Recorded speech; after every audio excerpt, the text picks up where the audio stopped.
Okay. So in our last class, we had started with exams in exercise 7.3. Yes. Good afternoon, everyone. We'll start with our class now. Everyone, videos on. Okay. So in our last class, we started with problem sums in exercise 7.3. And before starting the problem sums on exercise 7.3, we did few concepts. Okay. Last just three or two sums are left in exercise 7.3, and then we'll start with a new chapter immediately. So time for the problem sums, time, work, speed. We know if the problem sums are of time, work, or speed, then such type of problem sums will be of inverse variation. Okay, such type of problem sums will be of inverse variation.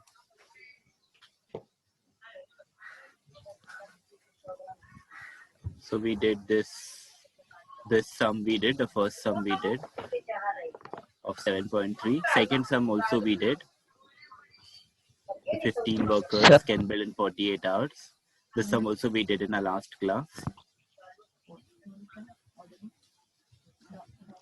Oh. Okay, look at this third sum. There are two more sums, 3 and 4. 3 and 4. Third one and fourth one sums of this exercise is left. So I'll do both of the sums, and after that we'll start with a new chapter. Okay, with these two sums, this chapter will get over. So look at the third question. 120 bags. Okay, understand the question first. 120 bags of half-liter milk can be filled by a machine within 3 minutes. Understand the question first. 120 bags of half-liter milk can be filled by a machine within 3 minutes. Find the time to fill 1800 bags. Okay, we have to find the time to fill 1800 bags.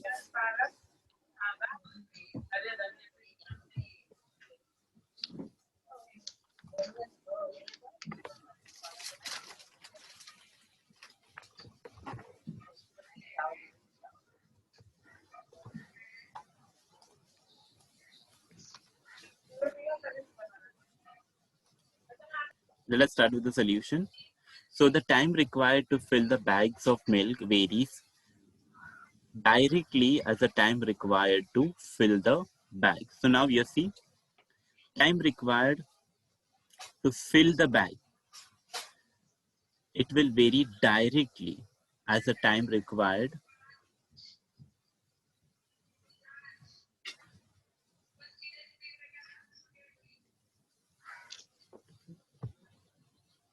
So here what we'll do is, we'll say let the number of minutes required be X, and the number of bags will take it to be Y.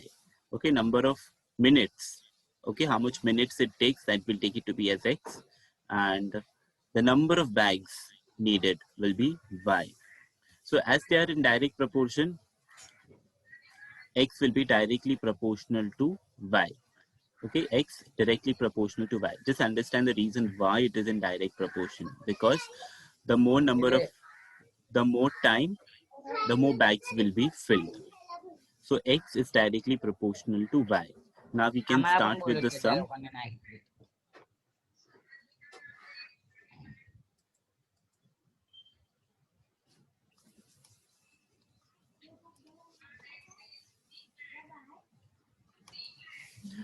So since X is directly proportional to Y,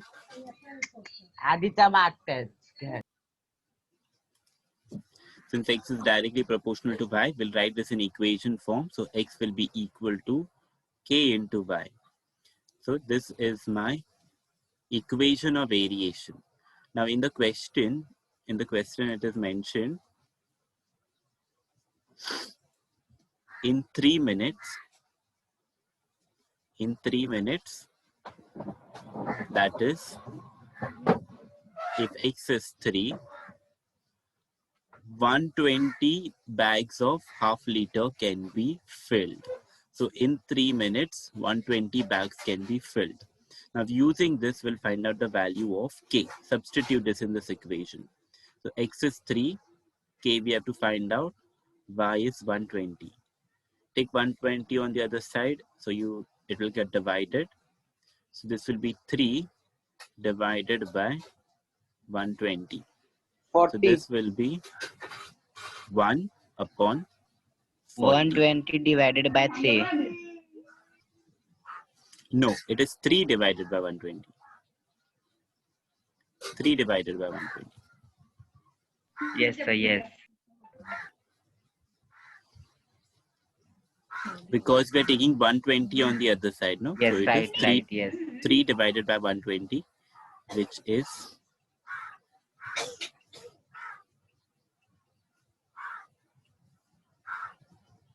1 upon 40.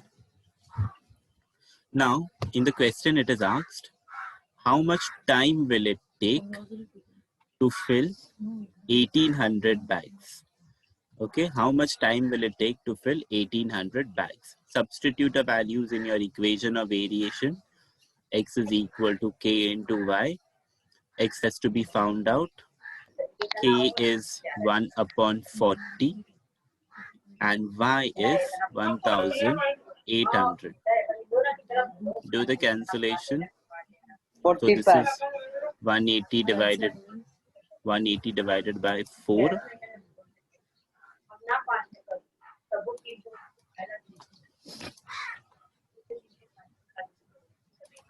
180 divided by 4.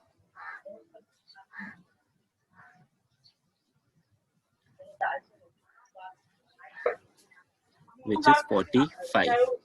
So the value of x is 45. The meaning of this is it will take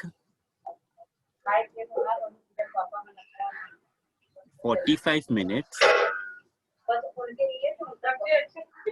It will take 45 minutes to fill 1800 bags. It will take 45 minutes to fill 1800 bags. Go through this sum. Go through this sum, everyone. I hope you are writing it down because you all will be called for book correction as well. So it's better if you write it.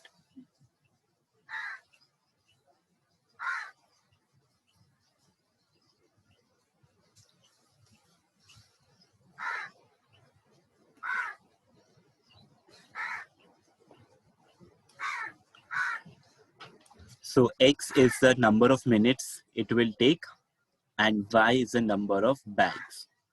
So x, that is the number of minutes, varies directly as a number of bags. So more minutes, more bags. That is why it is in direct proportion. And then the sum is solved. So x is equal to k into y. When x is 3, y is 120. That is the meaning of this is in 3 minutes, 120 bags are filled. So using this value, we found out the value of k and we got k to be 1 upon 40. Since k is 1 upon 40. So when in the question after that it is asked, how many minutes will it take to fill 1800 bags? Okay, how many minutes will it take to fill 1800 bags? So value of x we have to find out when y is known. So we'll use the equation of variation. X is equal to k into y. K we found out, k is 1 upon 40 into y is 1800. So 1800 divided by 40. If we do the calculation, you will get 45. So x is 45. The meaning of this is it will take 45 minutes to fill 1800 bags. Let us move to the next sum.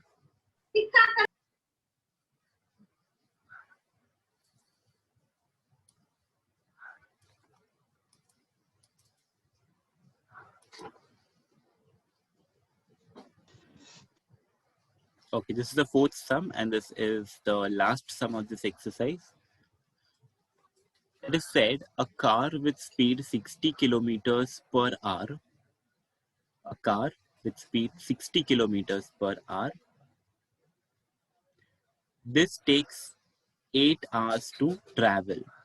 So note one thing, this is speed, and we know in speed, The problem sum will be of indirect variation. Yeah, inverse variation.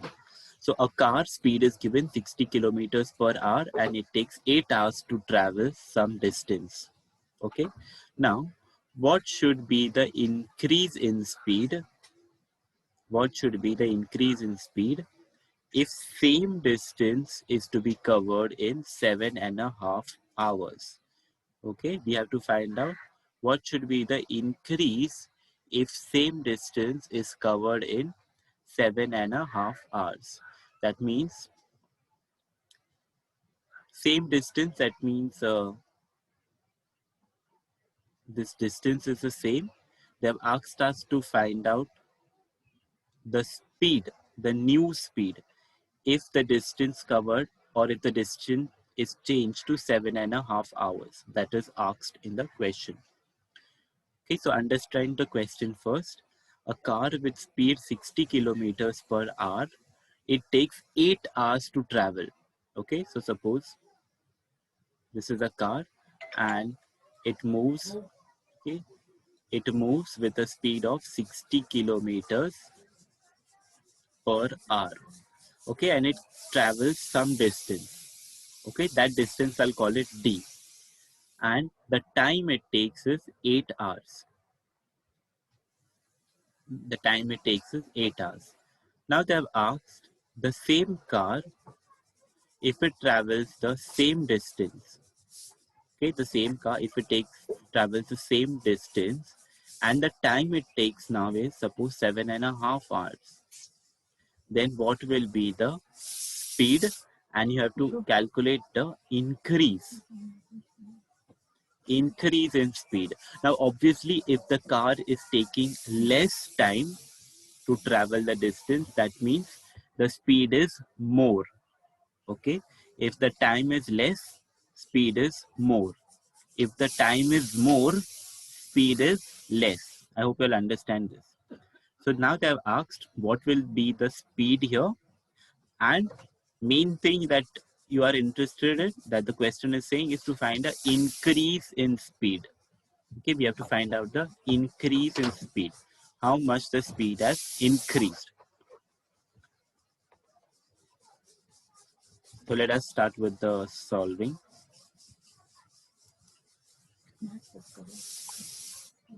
Okay, so the speed of the car is inversely proportional to the time taken by the car to travel the distance. Okay, so speed, as I said, speed and distance are inversely proportional.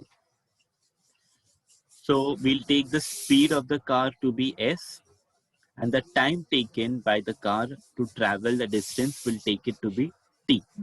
Okay, speed of the car S and time taken to travel the distance be T. Now we know since these are in inverse proportion, S will be inversely proportional to 1 upon T. As we know, they are in inverse variation. Now we'll write this equation into, we'll write this inverse relation into equation. So this becomes S is equal to K upon T. S is equal to K upon T. We take the T on the other side, it will get multiplied by S. So S into K, S into T is equal to K. Now, if you see the question, in the question it is said, when the speed is 60, time is 8 hours. In the question it is given. When the speed is 60, time is 8 hours. So you substitute this value in this equation and find out the value of K. So K will be, in place of S, you substitute 60 and T is 8. So 60 into 8 will be K. So 60 multiplied by 8 is 480. Okay, 60 into 8 is 480. That means the value of K is 480. Okay, the value of K is 480. Now since we know the value of K, now we can find out when the time is 7.5 hours. When the time is 7.5 hours, we can find out the speed of the car. Distance is the same. Okay. Now when time is 7.5 hours, we need to find the speed. Now, first thing that we have to do is this 7.5, it is a mixed fraction. Okay, this is a mixed fraction. Now, this mixed fraction, we have to convert it into proper fraction first because we cannot do the calculation with mixed fraction. So convert this into proper fraction. I hope you'll remember how to convert this into proper fraction. Yes, So what we do 15 is we multiply 7 7 to the 14 and plus and 1 plus 15. 1 15. 15. upon 2. So this becomes 15 upon 2. Correct. So that is how we get 15 upon 2 here. Okay, that is how we get 15 upon 2.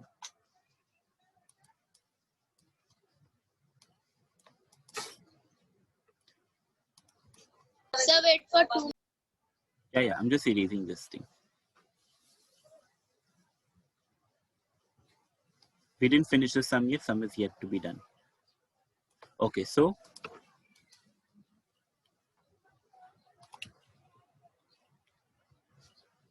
we have to find out the value of S now. So we'll use our equation. So equation S into T equal to K. S has to be found out. Now time is 15 upon 2 is equal to K 480. 480. So now what you do is you take this 15 upon 2, this entire fraction, you take on the other side. So when you take the fraction on the other side, the fraction will change. You'll have to take the reciprocal. So what will be in the numerator, that you write it in the denominator. 2 And what is in upon the 15. denominator? There, correct. So this will be 480 multiplied by 2 upon 15. 2 upon 15. So now 480 into 2 divided by 15, this will be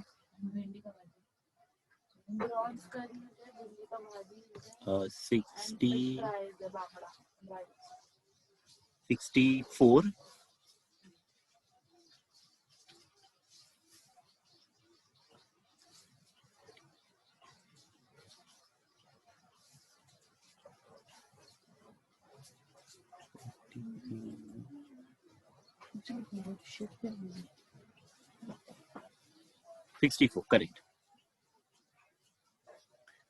So S in this case is 64. Okay. Now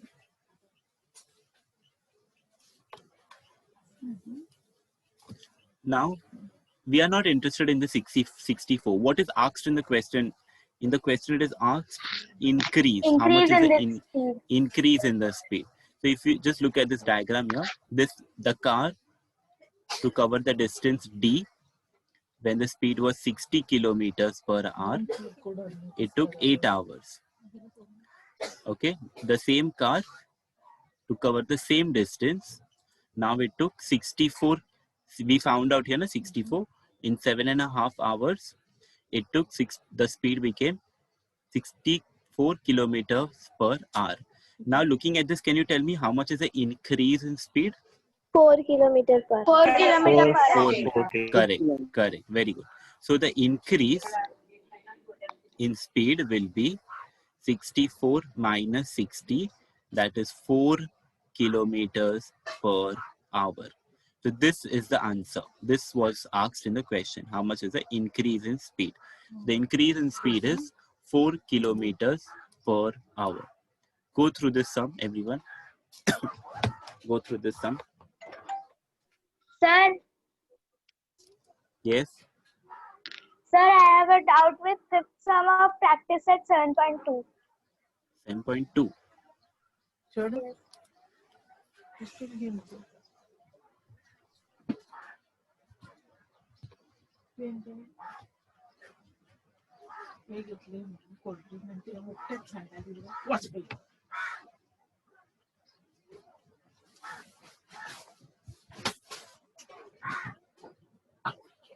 Are you done with this sum? Yes, sir.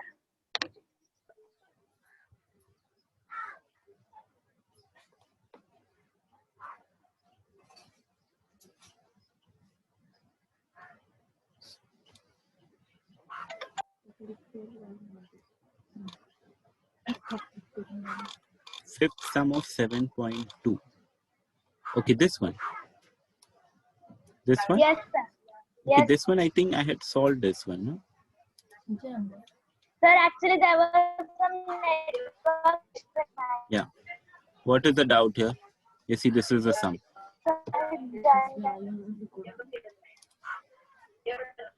One.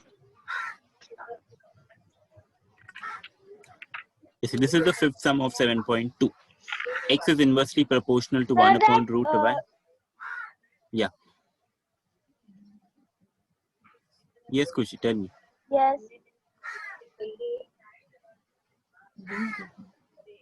Sir, actually that root y, how it came 16. Y is given 16 here in the question.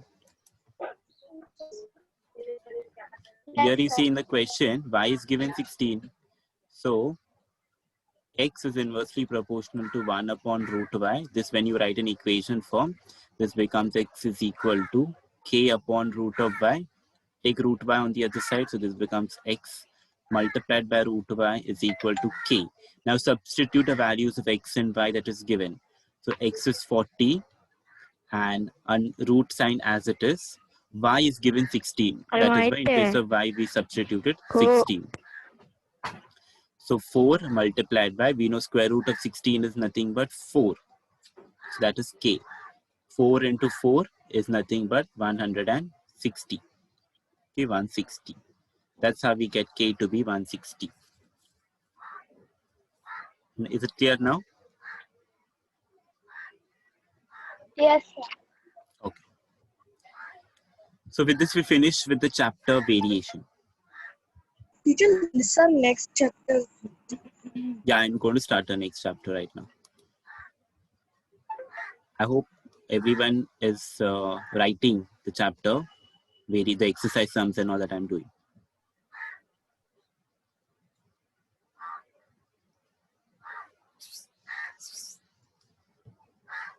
I'll start with a new chapter.